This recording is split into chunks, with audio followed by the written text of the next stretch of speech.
Célia Clarindo, contadora de histórias, mediadora de leitura, desenvolvo projetos, oficinas relacionadas às questões da leitura e da contação de histórias. Tenho uma formação em pedagogia e já fui professora de séries iniciais por 27 anos. Atualmente, coordeno o Bando da Leitura e trabalho com contação de histórias, rodas terapêuticas e também ministro oficinas e também, com certeza, continuo estudando para aprimorar cada vez mais o meu conhecimento. E também pelo prazer de estudar, é claro. Os primeiros livros da minha vida, que não são inesquecíveis, foram certamente dos outros, né? Os que vinham até mim, emprestados, ou para ler escondidos, né? Um livro que eu não esqueço é o livro do Lampião e Maria Bonita, que a minha mãe tinha guardado escondidinho, e ela não deixava a gente ler, e quando a gente podia dar uma escapada ali, eu e minha irmã, e li o livro, só que o livro estava despregado, as folhas, né? Então a gente lia às vezes a página 60, depois lia a página 10, depois lia a 80, e a gente nunca sabia o que estava lendo. Na verdade, a gente não entendia nem direito, isso é mais a curiosidade de saber. E quando tinha uns 7, 8 anos, aí eu ganhei meu primeiro livro, Marcelino Pão e Vinho. É claro que esse livro aqui não é o que eu ganhei, mas eu comprei um outro no sebo para guardar de lembrança aí para os meus descendentes. E na adolescência foi esse aqui, Longe, Lugar que Não Existe, e também do mesmo autor, Fernão Capelo Gaivota, que eu tenho assim como um tema da minha vida, de sempre entender que não há limites, que a gente pode ir adiante, seguir sempre, sem crenças limitantes, sem sempre seguir em frente.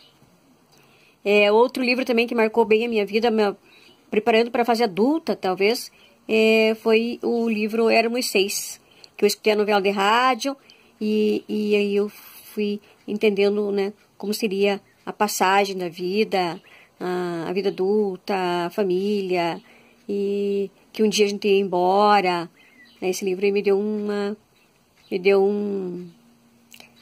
ideia de como que seria a vida que eu teria pela frente.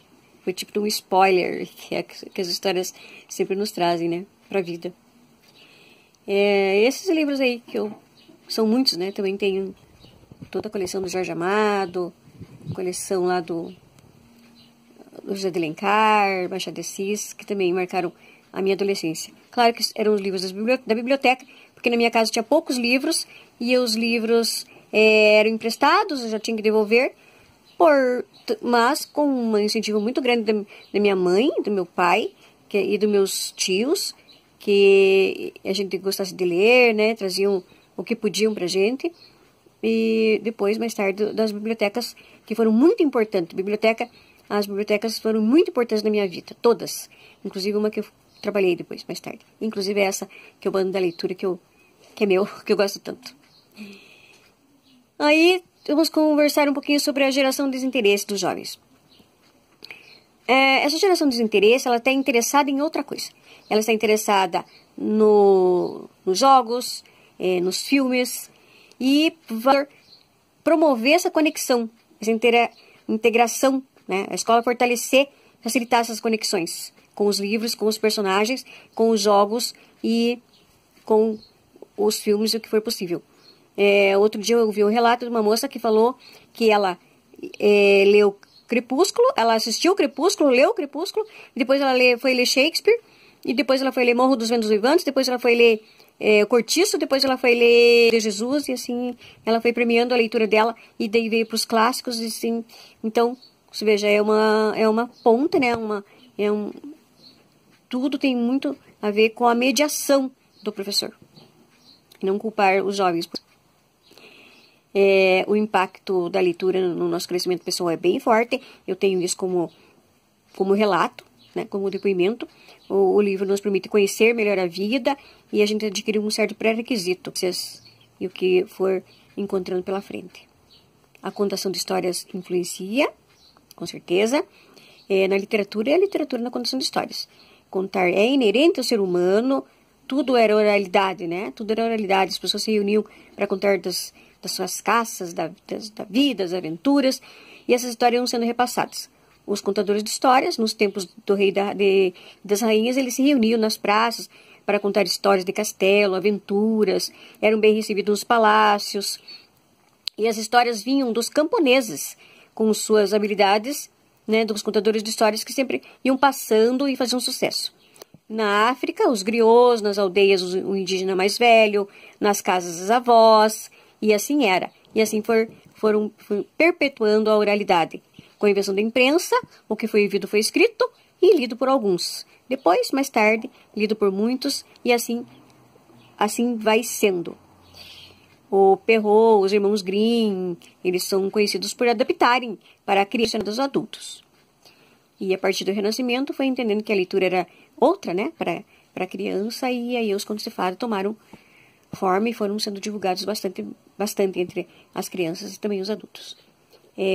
O contador de história, ele conta a história com um dos recursos de fonte de pesquisa são os livros, mas também são as pessoas, né, que são ouvidas e depois trazidas aí para trazer.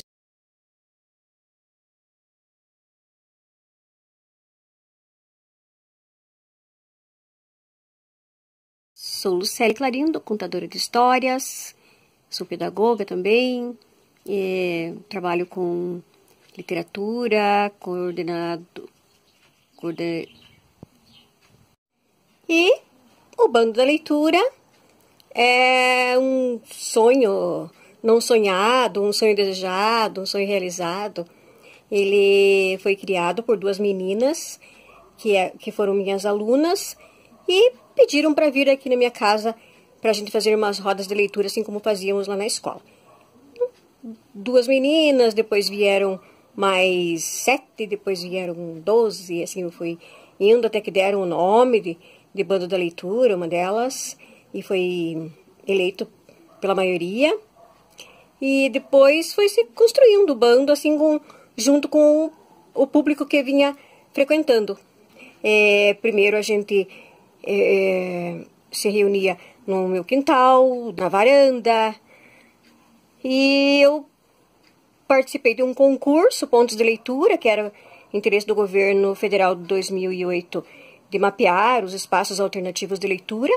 Ficamos em 9º lugar, 9 no Paraná, 514 no Brasil todo. E eu ganhei todo o material, o equipamento para uma sala de leitura.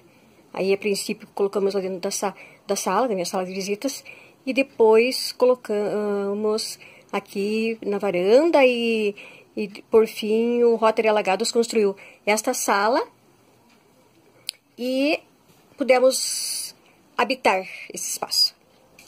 Aí, o Bando de Leitura também, como meu trabalho é o estímulo à leitura por meio dos diversos segmentos da arte, nós criamos um ateliê que é onde as crianças fazemos os nossos encontros para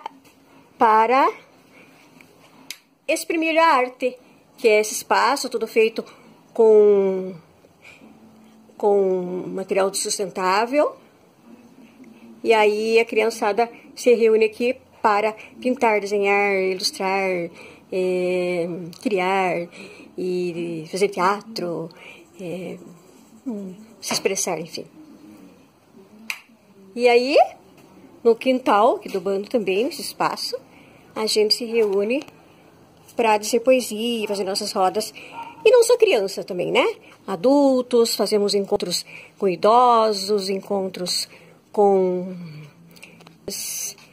Todas as pessoas são sempre bem-vindas ao Bando da Leitura, que atualmente está sendo...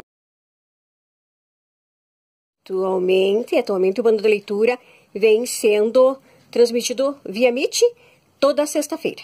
Mas em 2022 a gente espera todos vocês aqui também. Obrigada. Próximo à sua casa, e dele surge uma nova boca mais malvada do